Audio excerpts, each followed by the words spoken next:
Sa imaheng nirelease ng Philippine Space Agency, kapansin-pansin ang makapal na usok sa kalangitan sa ilang bahagi ng Metro Manila. Kaya naman hindi raw recommended ang matagal na exposure ngayon sa labas ng bahay. Ang kalidad kasi ng hangin sa Metro Manila at mga karatig na probinsya may banta sa kalusugan ng tao. Bunsod ng malawakang sunog sa Navotas landfill, as of April 22, may lawak na nasa 28.6 hectares na. Pero hindi lang daw makapal na usok o haze ang gumulat ngayon sa mga tao. Uy, umiilaw! Kabilis! Hindi namin alam kung ano talaga yung nakuhanan namin na pataas. Sobrang kakaiba niya kasi pulang-pula siya, bilog na bilog. Kabilis! Yung ganyan talaga. Binubuksan lang niya yung langit. Sa Victoria, Tarlac nitong April 11 ng pasado alas 7:30 ng gabi, isang misteryosong liwanag daw ang nakita ng 36 years old na si Leslie at kanyang dalawang anak. Pinahaya po ako ng dalawa kong anak na lalaki na magpunta doon sa tindahan. Tapos po nung paalis na po kami doon sa may tindahan, Uy, umiilaw! Kabilis! napansin po namin yun para siyang fireball. Kung si Leslie nagtataka sa nakita, ang dalawa naman daw niyang anak na sina 9 at 6 years old, tila nangamba dito sa inakala nilang alien. Binubuksan lang niya yung langit. Ka-alien yan, satakupin na tayo dito sa mundo. Takot na takot naman po yung dalawa. Sina Kiel at Kael naniniwala daw kasi sa UFO at aliens dahil paborito nila itong panoorin sa cellphone ng ama. Para maliwanagan sa totoong nakita, pinost ito ni Leslie online. Pero imbis na makakuha ng sagot, tila nadagdagan pa nga ang isipin niya sa kung anong liwanag na to.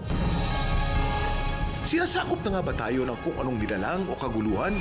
Kamangha-mangha at kahanga-hanga, tinusuan sinera at community sa interes ng online universe, pero bakit nga ba nag-viral ang mga video ito? Samahan niyo akong himayin at alamin ang mga kwento sa likod ng mga viral video at trending topic dito lang sa Dami mong alam, Kuya Kim! Dapat Kayo Rin. Papasok mo sa kukutin yung kumain ng mga kutkuti na tila nakakadiring tingnan? Naku, kung alam niyo na saan to galing, baka mapakhamot kayo ng ulo dyan. Kung kayo kaalukin, kakain din ba kayo ng kuko ng manok? My gosh, ang Pilipino talaga lahat kakainin, ano? Crispy. Pwede pang pulutan, pwede pang ulam. Alanganin pusa, alanganin daga. Sa itsura pa lang, mapapaisip kayo talaga. May nakita lang ako dito sa puno na isang nilalang. Si Mark ng Daraga Albay, organic encounter naman daw ang eksena sa isang baby civet. Ayan guys. Cute niya. Isang misteryosong nilalang na hugis dikya ang gumuhit sa madilim na kalangitan. Meron bang sumilip o may bisitang paparating mula sa kung saan? Binubuksan lang niya yung langit. Ito bang isang liwanag sa kalangitan na mapapaisip kayo kung ano nga ba yan? Bakit ang araw naging kulay pula? Sunset lover daw talaga ang 35 anyos na si Mark mula Muntinlupa. Dahil isang merman at freedive instructor kung saan saang bahagi ng bansa na raw siya nakarating. Yun yung isa sa kinakatch ko kapag ako ay nagta-travel. Ang hilig ko talaga ay yung mga pink or pa-violet na sky kapag nagtakip silim. Pero ang pinakahuli niyang nakunang sunset noong April 14. Hindi lang siya namangha, nagtaka rin daw siya. Ang araw kasi, hindi raw pangkaraniwan kumpara sa iba niyang nakita. So ako po ay nag-ikot sa Baguio at doon ko po nakita yung pulang araw po. Sobrang pula, like it's glowing red. So mas nakapansin-pansin yung pula nito kasi yung nakapaligid sa kanya na sky ay puti. Ang mapulang araw, pati ng liwanag sa kalangitan. Paano nga ipapaliwanag ang mga pambihirang pangyayari sa kalangitan? Uy, umiilaw! Kabilis! Wala pong naglanding na UFO. Ang liwanag na yan, sa langit na namataan nitong April 11, isang space jellyfish. Pero teka, ba't nagkaroon ng dikya sa kalangitan? Gulong-gulo na ba kayo? Binubuksan lang niya yung langit. Space jellyfish or sometimes tawag dito ay twilight phenomenon. So, nangyayari ito kapag merong disturbance sa mataas na antas ng atmosphere. Karaniwan, dulot ito ng mga rocket. Uy, umiilaw! Ang mga fume o usok mula sa mga dumadaang rocket ang lumilikha ng hugis dikya. Nagiging mas madalas lang ito na nakikita dito sa Pilipinas kasi napapadalas yung mga paglipad ng rocket mula sa mga karating bansa na. Biglang nawala. Naging usok, naging ulap. Kapag makakita ulit ako ng ganun, sasabihin ko na lang sa mga anak ko na hindi talaga siya alien. Para naman hindi sila matakot. Samantala, ang pulang araw na nakita ni Mark, may eksplanasyon din. Dahil ito sa tinatawag na Rayleigh scattering. So yung Rayleigh scattering na ito, ibig sabihin nito yung mga particles na nasa atmosphere, kaya niyang ikalat yung mga iba't ibang kulay ng araw maliban sa pula at orange. Ngayon, kapag mas dumadami yung mga particles na nasa atmosphere tulad ng mga usok, pollution, mas nagiging mas mapula yung sun. Mga kakaibang sighting sa kalangitan. Natural phenomenon man o hindi. Uy, umiilaw! Kabilis! Paalala ito na maging mapanuri at magsiyasat sa mga bagay na sa unay hindi natin alam o maintindihan. Dami mong alam, Kuya Kim! Dami mong alam, Kuya Kim. Kung gawa sa mga kuko ng manok ang putputin, mapapasubo rin ba kayo at mapapatikim? Oh my gosh. Ang Pilipino talaga lahat kakainin, ano? Sabi sa akin kasi ng staff ko, paa. Kuko pala.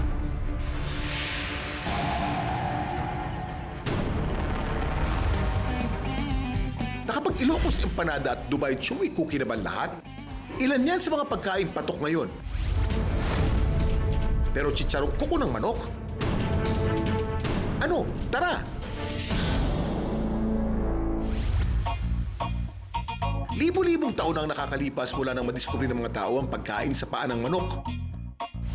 Karaniwang kinakain ng paa ng manok dahil sa lasa nito at sa nutrients sa taglay nito, gaya ng collagen, protein at calcium. Sa maraming bansa, lalo na sa Asia, ito'y tinuturing na delicacy.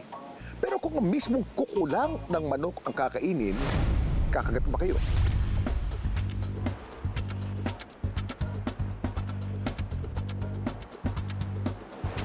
Sama ko sa inyo. Chicharon.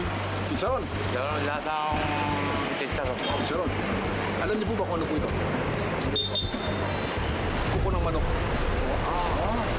Ito ng manok. Sarap.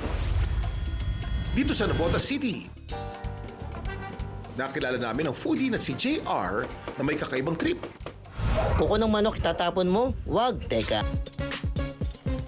Ang kanyang inventong kutkutin, chicha nails o chicharong kuko ng manok. Sarap. Crispy. Pwede pang pulutan, pwede pang ulam. Maraming rason kung bakit kumakain ng mga tao ng mga exotic o hindi pangkaraniwan. Tulad nitong kuko ng manok. Pwedeng dahil sa curiosity o naghanap ng thrill at excitement o kaya naman for practicality at survival. Ibig sabihin, limitado lang ang option sa pagkain. Kung si JR ang tatanungin, ano kaya ang rason niya? Talagang mahilig yung talaga ako magluto, tapos mag-experiment na parang sayang nga, di ba? Parang sayang. Kung tatapon, bakit di natin gawing pang kutkot, pa pika-pika, ganon. At kakaiba. Ang paa ng manok hindi lang para sa paglalakad, mahalagang bahagi din ito ng kanilang foraging behavior o yung natural nilang paraan ng paghahanap ng pagkain. Ginagamit nila ito sa pangkahig o panghukay ng mga uod, insekto o mga organic matter na pwede nilang kainin. Talagang pinag-aralan ko kung paano siyang linisin kasi meron po siyang balok. Yun yung pinang-unang first layer ng balat. Tinatanggal ko po yun. Hawakan natin dito sa may unahan, tapos pataas para makuha natin yung mismong balok. Kailangan po tanggalin to kasi ito po yung pinakakayo ng manok sa maruming bagay. So dapat matanggal po natin yung mismong pinakaunang layer. Pag natanggal po natin yon, makikita niya po malinis na. Tapos ay sa kanya puputulin ang mga dulong bahagi ng kuko ng manok. Siguro mga 1 cm lang po yung kukunin niya, mga ganyan. Lilinisin niya ito gamit ang asin, suka at tubig. Nakakatulong po yung suka, pinaka-acid niya para malinis po yung kuko. 2 beses niya itong gagawin para maging mas malinis. at sa kanya ito titimplahan. So kapag natimplahan po natin yung mismong kuko, ibabad lang po natin ng mga 30 minutes tapos pwede na po natin siya iprito.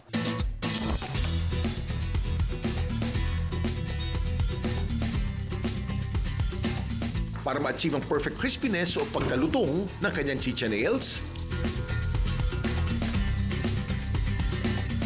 Hindi lang ito isang beses ipiprito.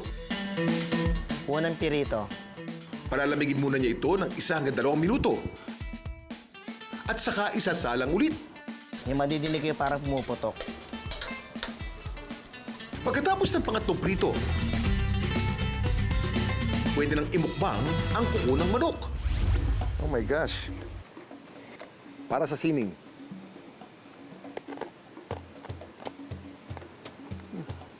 Lasang chicharon.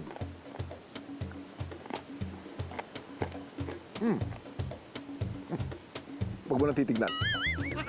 Nalalasahan mo yung kung ano yung langis na pinaglutuan niya. Pero ang utak ko kasi gumagana eh. Sinasabi ng utak ko, ano to eh, isang uri ng protina. Ang nalalasahan ko rito yung kung ano yung sahog. Dahil yung mismong keratin o yung protina, wala naman lasa yan eh. Ang kuko po ng manok or chicken claw ay masasabi naman po nating safe technique. So far naman po, wala pa pong contraindication na ito po ay bawal kainin ng isang tao.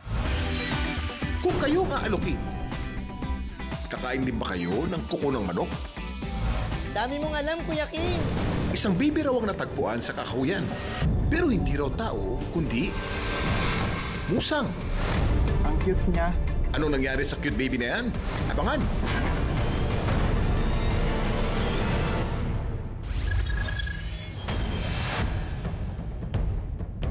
Ang bahay na to sa Tabaco Albay nagmistulang gubat. May makikita kayo ritong iguana, ahas at ibon. Pati na tortoise.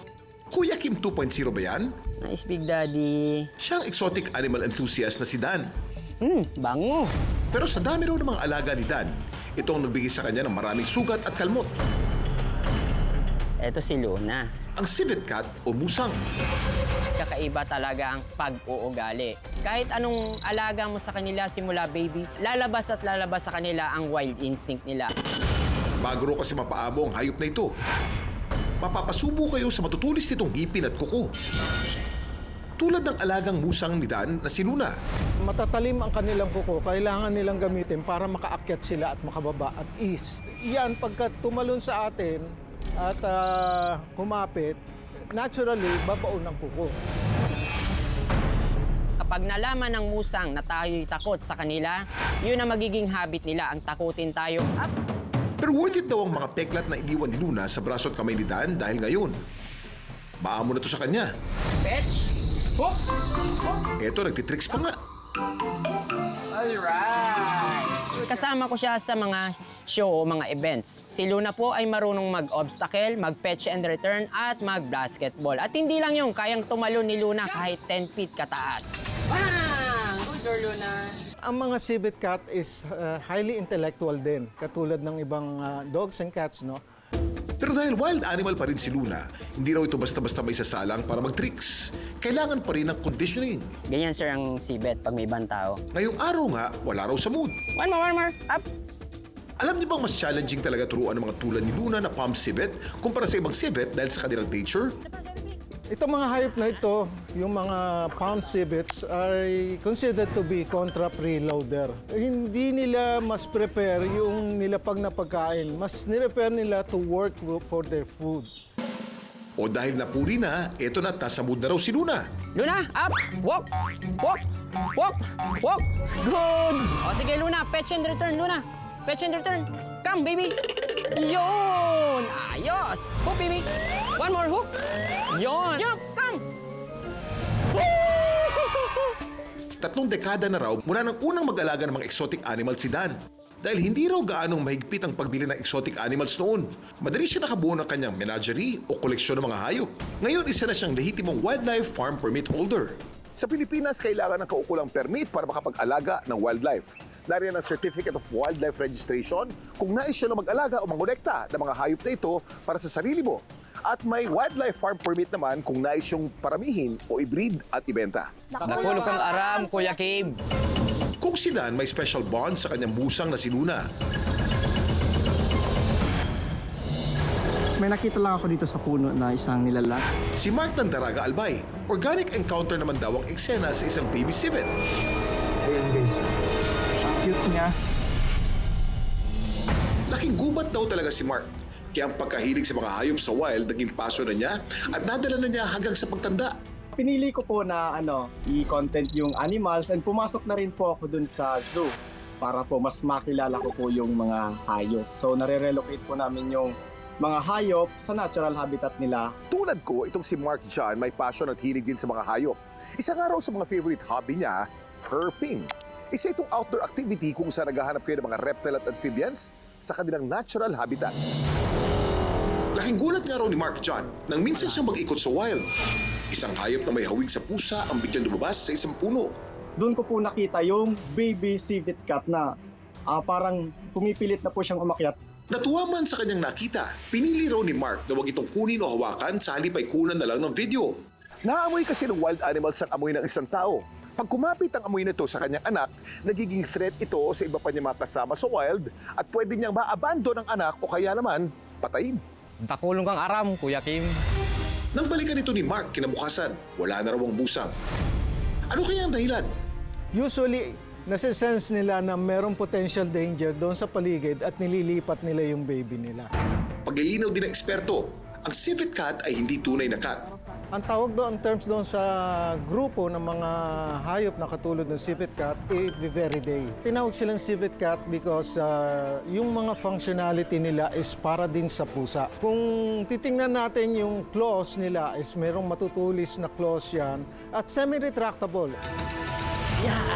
Magkaiba man ang katangian at pinanggalingan ng mga musang na ito, mailapan sila sa tao. Huwag silang gagalawin o sasaktan at hayaang mamuhay sa mundo. Dami mong alam, Kuya Kim. May mga kwento rin ba kayong viral worthy? Just follow our Facebook page, Dami Mong Alam Kuya Kim, at ishare niyo doon ang inyong video. Anong malay niyo? Next week, kayo naman ang isasalang at pag-uusapan. Hanggang sa muli, sama-sama nating alamin ang mga kwento at aral sa likod ng mga video nag-viral dito lang sa Ang dami mong alam, Kuya Kim! At Dapat Favorite.